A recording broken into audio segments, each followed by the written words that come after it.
unbelievable professional debut. Obviously, it's been quite a few months for you with the IMF Championship, and now we've beaten one of the best, who was one of the best amateurs Ireland's produced in a while, Darren O Gorman, finished from the first round. Can you just tell us what you're feeling at the minute and how it feels to have achieved that? Yeah, I feel good. Like, I didn't really know much about Darren. I knew he was 3-0, and he got all submissions. Like, so I knew he's good enough. Like, 3 pro fights. So I was looking forward to it. Like, all over the social media, everybody that was that knew me and knew him was looking forward to the fight. So I expected a good fight, and he brought it to me the first few minutes of the fight. So I'm glad. You've had a bit of a whirlwind few months, you know. I last saw you in Vegas on your way to capturing the IMF World title. Was making your pro debut, you know, so soon in your plans? Oh yeah, no, definitely. Like that was actually my plan. Like, because at the start of my amateur career at MMA, because I come from a boxing background, so I had a few fights. When I started MMA, I was planning on getting like 10 fights and then going pro. After the IMMAF, I got to 11 fights. I was 11-2. Then, but this was definitely how it was meant to go in my head. And anyway, and I was talking to my coach John Covenant about it, where my career is going, and it seems to be going to plan.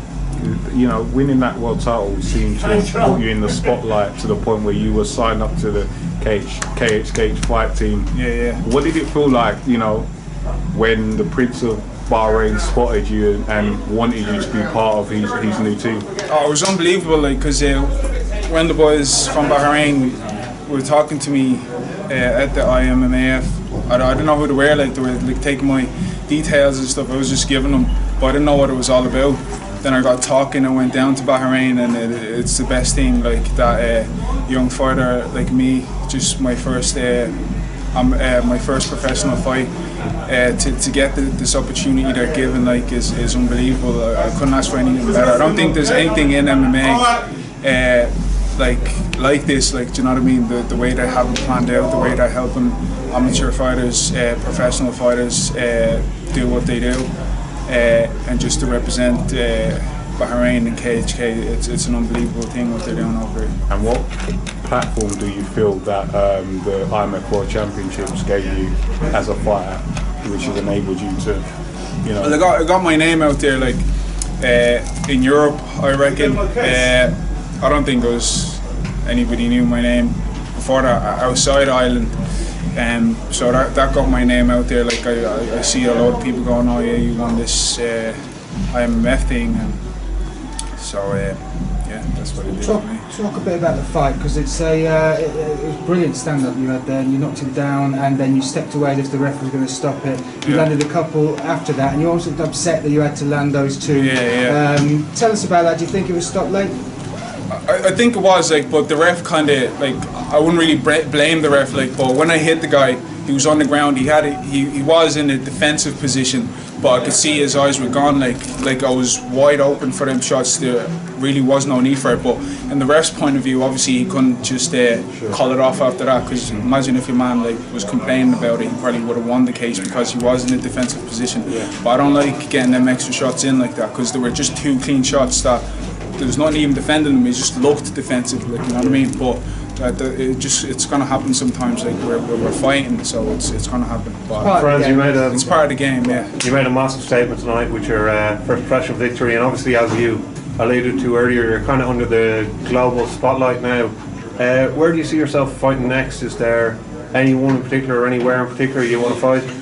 Well, I don't really have any plans to who I want to fight with for now. Like, I'm just starting off with KHK. I just want to fight for them wherever opportunity gives. But I think I'm going to be on BAMMA the next few times. So BAMMA is who I'm going to be fighting for the next few fights, I think. So yeah, that's all I know for now. I haven't really planned too far ahead. And obviously a great moment for you with the victory tonight. But surely you're a bit upset after hearing about South Africa's result and their loss to Japan. Japan. I didn't know Japan had a rugby team. Yeah, the kid in there just told me. I couldn't believe it. Like I couldn't believe it. There must be something wrong in the air or something. We'll move on. Let's move on. Just before you speak, you gave yourself a little moment at the end of the fight. I saw you go to your knees and sort of take a deep breath. Was there a lot of nerves going into pro debut? What sort of thoughts were you having at the end of the fight? Well, to be honest, I was calming off, like, because I'm a calm person. Like, that's probably a bad thing sometimes, but I love it. I love it. all right, he's not talking to me. Someone loves it. Yeah, someone loves it. But yeah, I don't get too nervous. Like before a fight, I like to take a nap, relax, shake out. Once I'm warm, I'm okay. Like, you know, obviously, like when you're walking out and stuff, you're like, all right, I'm about to get into a fight. I don't get way too nervous though. Like, do you know what I mean? But you need a bit of nerves, obviously, every now and then. But I felt good. Like I felt ready. Once I'm fit, then there's no need for nerves. And I felt fit. I trained real good for it, so I was confident. Looks good, man. Congratulations. Thank you, sir. Congrats on the win, man. All right.